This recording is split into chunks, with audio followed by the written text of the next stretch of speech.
వేళ నేను దేవునితో నడిచెదను అని వ్రాయబడినట్లుగా మనం ఈ సంవత్సరం అంతా ఎవరితో నడవాలి? దేవునితో నడవాలి.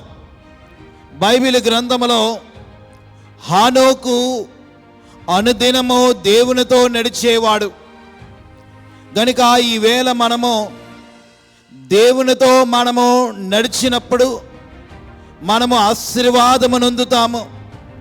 దేవునితో నడిచినప్పుడు మనము దేవుని యొక్క దీవెన పొందుకోగలము. గనుక బైబిల్ గ్రంథంలో మనము చూస్తే దేవునితో నడుచుట చాలా ఘనమైనటువంటి స్థితి అయి ఉన్నది. ఈవేళ మనము దైవ సన్నిధిలోనికి వచ్చున్నాము. మరి హానోకు వలె మనము ఎవరితో నడవాలంట? దేవునితో నడవాలి.